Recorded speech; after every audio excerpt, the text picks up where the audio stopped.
So today, Monday, I just got home. I was up north for a couple days, and I've been itching to find a car to buy. I got the Verts money. If you guys don't know, I sold the convertible. I sold it like 2 weeks ago. I got pretty good money for it, so I got that money burning a hole in my pocket. And now that the manual swap on the wagon is done, I got basically no projects, nothing to do. So I've been itching, looking for something. And on the way back from Wisconsin, I found something in Rockford. And I checked it out on the way home. I liked it. So now, you know what that means. Truck, trailer, we're going to get it. You'll notice this is not the usual truck. Alex let me borrow his truck. My dad still has our truck. So I didn't want to miss out on this car, so I had to ask him for his truck. He was nice enough to give it to me. As usual, I got Zach's trailer here. But I got to run to the bank now, picking up Stu, and then we're hitting Rockford, or not Rockford, right around Madison. I'm going to go scoop this thing up, and I'll show you when I get it. It is not an E34, if that's what you guys are thinking. I stepped out of my comfort, not really stepped out of my comfort zone, it's still a BMW, obviously. But it's a BMW a lot of you have been telling me to buy, I've never had, so stay tuned. So we acquired the car, and on the way back, it started downpouring, so I had to pull over because it was really bad. So now we're sitting here in a gas station, truck stop, riding it out.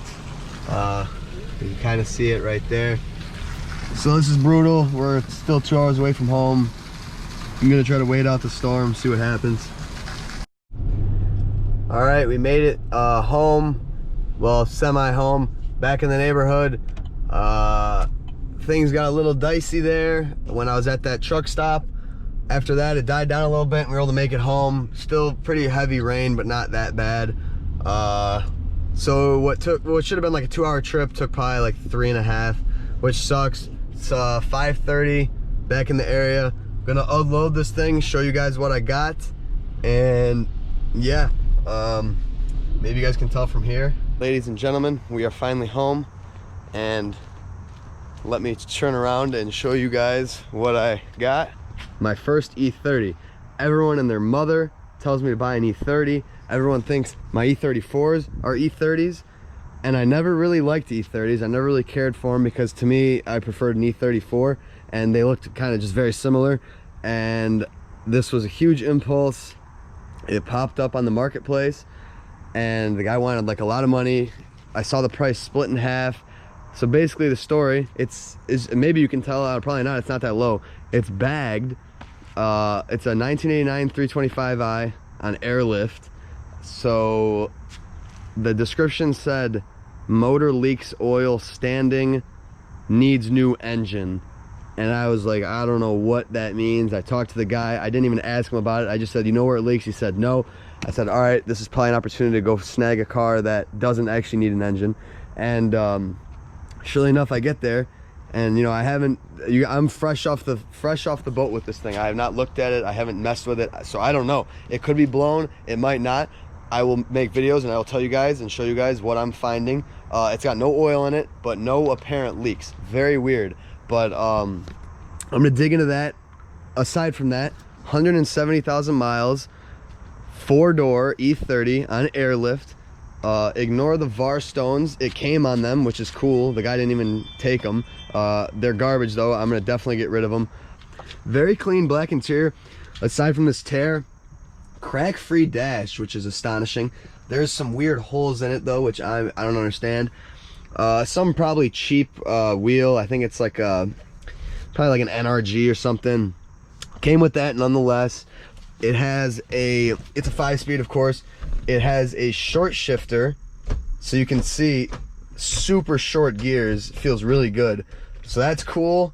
JVC head unit, comfort seats, really clean in here. Manual sunroof, which is rad. Odometer says 162K. I've never owned an E30. This is just a super cool like car to mess with and check out. M e-brake, M boots, which kind of don't fit well. M shifter boots. The guy said he lost the shift knob. This is my airlift. I don't even know what management this is. Autopilot V2 maybe is what it's called or something. I know nothing about airlift, so I'm gonna be learning with you guys. Let me show you the trunk setup. So the trunk setup's pretty damn ugly, but got the tank, Viair, compressor, and then down there's the management. All the wiring, no idea. Air works, which is cool. Battery's dead, so I gotta hook a jump box up to it, but it's a clean car. I mean, it's not mint. It's got some scratches, got a little bit of rust, but the pinch welds are clean. All the body panels are pretty clean and straight. I got this car for $3 grand, believe it or not. You can tell me what you think about that price, but I think the airlift alone is worth damn near $3 grand. And then the short shifter, LSD, blah, blah, blah. I don't think by any means I overpaid, blown motor or not. M20s are cheap, they're easy to do. I've done one before in an E28, so I'm well familiar with the process. So that's why I picked it up, because I didn't really care if the motor's blown or not. But again, I'm gonna dig into it. I really don't think it is, but we'll see. Euro smileys on it, which is rad. Some sort of front lip. I'm not sure what people use on these, but no idea. It's a little broken in the bottom. But let me pop the hood and show you guys the M20 B25. Super clean engine bay. This car was taken care of, man. You can tell. I mean, all the cooling system's been redone. That's a new radiator. You can see the water pump's been done, coolant hoses, all that jazz. HID's wired in. I mean, I think the valve cover and the manifold were wire wheeled at one point or sanded, because they look really clean. A nice cap there. Everything in here looks really nice. You can tell this car was taken care of. The guy that bought it said he only had it for a couple months. You know, he got it from a buddy or whatever. I don't know if he just wasn't familiar with the cars, didn't care for it, but he said it leaked oil, needs a motor. He parked it. It's been sitting for a month. We actually found a toad chilling on the brake fluid reservoir there. What are you doing, buddy? But given the condition of this car and how everything looks, it doesn't seem like the car would have been neglected to where it would have blown a hole in the block or something. There is no apparent holes anywhere, no like mess of oil. So I really don't know what the guy was talking about. I'm gonna fill it up with oil and see if like it's apparent where it's leaking from. Obviously, I'm gonna get underneath the car and check. My first hunch is that these cars have power or oil coolers. So you can see those two lines right there that come from the oil filter housing. Again, I don't know why my GoPro cuts off at random times, but what I was saying is E30 325s have oil coolers, and the lines run from the oil filter housing up to the front through the cooler. And my hunch is that maybe one of those lines is broken or blew off or something, and that's what's leaking the oil out of the car. Again, I'm not sure yet. I gotta get it up in the air. I'm gonna save that for the next video. I figured I might as well break this into 2 videos so it doesn't get too long. And then, you know, I have content to put out in the meantime when I get to it. But I'm excited to dive into this E30. I got a lot of plans for it. Definitely new wheels, clean it up, take care of it, maybe daily it, fix the lip, blah blah blah, whatever. It's really hard finding 4x100 wheels, so I'm gonna be patient with that. But I guess I'm not in a rush because I don't even know if the car has a good motor yet. So I need to obviously take care of that first and sort that out, and then once, you know, that's all figured out, then I'll buy wheels, modify it, blah blah blah. I think I'm gonna keep it. I really do like the car.